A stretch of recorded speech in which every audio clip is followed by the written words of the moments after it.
पहले जरा वरिष्ठ पत्रकार प्रदीप सिंह जी बहुत देर से इंतजार कर रहे हैं। ठीक है घनश्याम जी, आपने जिस तरीके से यहाँ पर मुद्दे गिना दिए, कहिए प्लीज कहिए, अंतिम वाक्य आप पूरा कर लीजिए, उसके बाद मैं बाकी मेहमानों का रुख करूँ। जी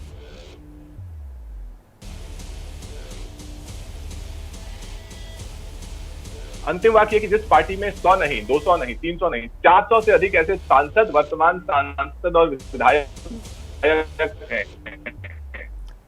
आवाज में दिक्कत आ रही है घनश्याम जी, इसको ठीक कराते हैं, मैं दोबारा आपके पास आऊंगी, ऑडियो क्लियर नहीं आ रहा है आपका। मैं प्रदीप जी का रुख कर रही हूँ। प्रदीप जी, मैं आपसे ये समझना चाहती हूँ कि मुद्दा मणिपुर का था, उस पर विपक्ष की तरफ से चर्चा की मांग की जा रही थी, जिस पर दोनों ही पक्ष विपक्ष दोनों तरफ से इस तरीके का अड़ियल रुख अपनाया गया कि सहमति बन नहीं पाई, उस पर चर्चा हो नहीं पाई, और अब यह अविश्वास प्रस्ताव। जब अविश्वास प्रस्ताव आएगा तो जाहिर सी बात है फिर तो मंच खुल गया, फिर तो जिस चाहे मुद्दे पर जो नेता चाहे अपने मन की बात रखेगा, और ऐसे में आखिर में जवाब प्रधानमंत्री नरेंद्र मोदी की तरफ से जब दिया जाएगा तो सियासी तौर पर आपको क्या लगता है, इस अविश्वास प्रस्ताव से पक्ष विपक्ष में किसका नफा किसका नुकसान?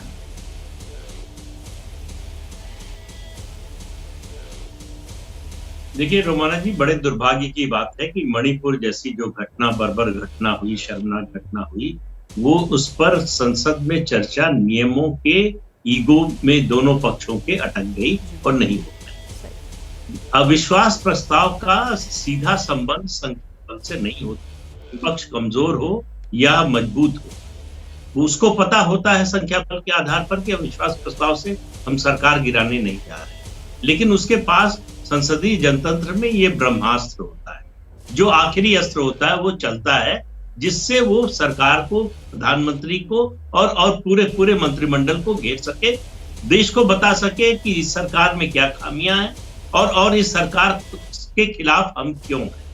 लेकिन देखिए, जब संसद में इस तरह की बहस होती है तो जो मुद्दा बाहर जाता है, जो जिसके पास सबसे अच्छा कम्युनिकेटर होता है वो एडवांटेज ले जाता है। आप याद कीजिए 1996 का 13 दिन की अटल बिहारी वाजपेयी की सरकार जी, उन्होंने इस्तीफा देते हुए जो भाषण दिया था, वो भाषण पूरे देश ने कई महीनों तक सुना, और उसी का नतीजा था कि 1998 में बीजेपी के फिर राष्ट्रीय जनतांत्रिक गठबंधन की सरकार बनी।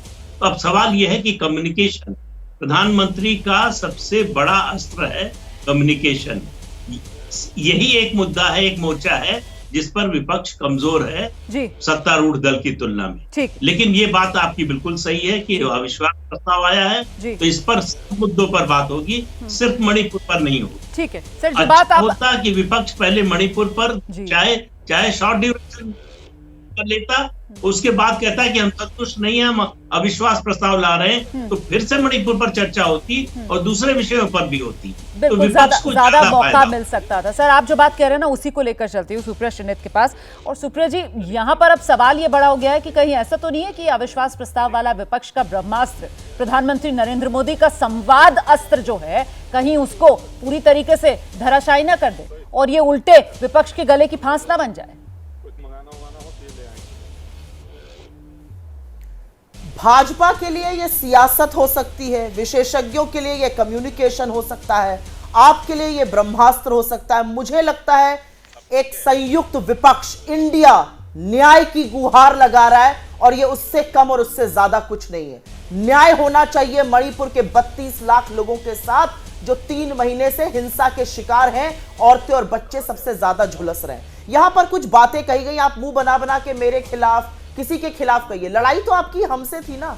आप तो इंडिया को भला बुरा कोसने के लिए खड़े हो गए, आप तो इंडिया की स्पेलिंग को विभत्स बताने लगे, आपने तो इंडिया को टेरर ऑर्गेनाइजेशन और गुलामी के प्रतीक इस इंडिया के साथ खड़ा कर दिया। आपसे कोई अपेक्षा करे तो क्या करे? ये हंसी बहुत बदसलूकी की है, ये हंसी बेशर्मी की है। उन औरतों को सोचिए और फिर हंसिए। मैं 1 मिनट में एक बात कह के अपनी बात खत्म करती हूं और आप फिर इस डिबेट को आगे ले जाइए। सुप्रिया जी, मैं आपके पास आऊंगी। हमारे साथ इस वक्त आम आदमी पार्टी के सांसद राज्यसभा के पत्रकारिता कोई इमोशन नहीं है, ना अपना कोई ज्ञान देना है और ना कोई विचार थोपना है। पत्रकारिता क्या है? पत्रकारिता का मतलब है सही जानकारी इकट्ठा करना और तथ्य बताना। पत्रकारिता आज जितने महत्वपूर्ण दौर में है, शायद पहले नहीं थी। इस दौर से निकलने के लिए सिर्फ सच दिखाने की जरूरत है, वो सच जो आपके हित को आगे रखे। इसलिए अब रात 9 बजे प्राइम टाइम नहीं होगा, ये आपका टाइम है।